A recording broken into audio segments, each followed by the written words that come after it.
The school were eerily silent, bathed in a cold glow of a full moon.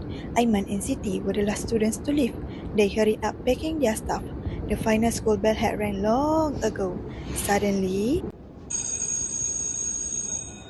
That's strange. The bell shouldn't ring this year. Maybe the school is haunted.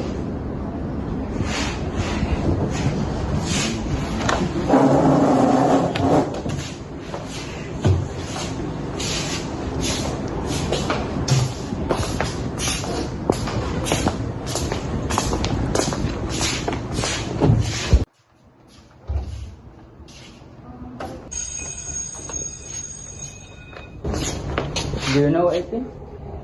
Let's find out. with curiosity spark in their eyes, they decided to investigate.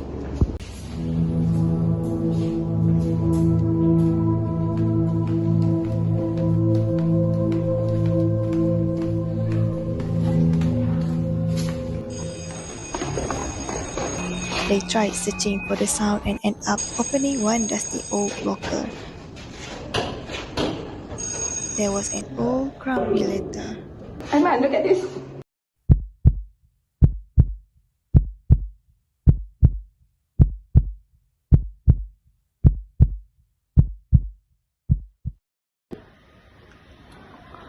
To the one who hears the midnight bell, the truth have been hidden too well.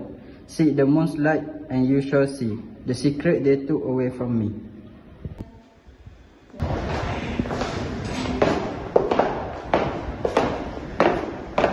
Hey!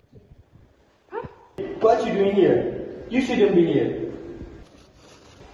Give me the letter, Aiman.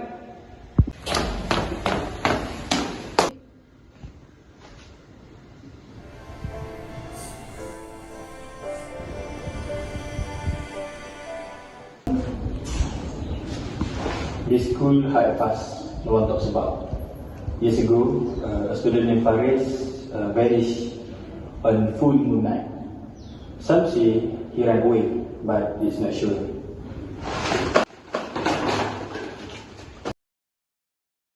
Look! I didn't run away, I was silent.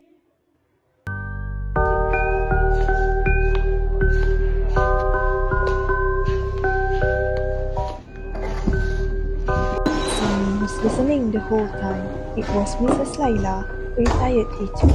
I was hoping that no one would find that letter. Faris was expelled unfairly after being blamed for the crime that he never committed. When he tried to prove his innocence, he was beaten into silence. So, the truth was buried. Yes, until now.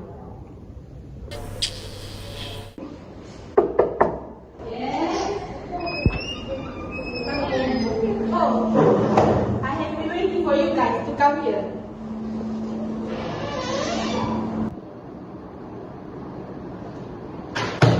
Khalid, I have received multiple reports that you were bullying Azman. What do you have to say for yourself? What? That's not true. I didn't do anything to him. Azman, tell me the truth. Did Faris hurt you? Yes, he pushed me. That's a lie. I was helping him. Enough! I have enough. This school does not tolerate the bullying. Until further notice, you are suspended. Please don't do that. Trust me. No.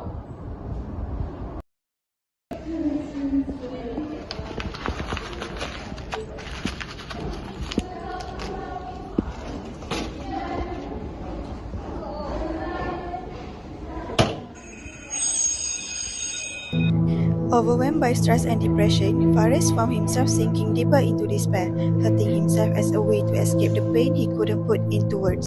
With the evidence revealed, the school board reopened the case. Days later, Faris' name was cleared and his story was finally told. The letter had brought not just mystery, but justice to Faris' name. I'm sorry, Faris. This is all my fault. I am too quick to judge without seeking the truth.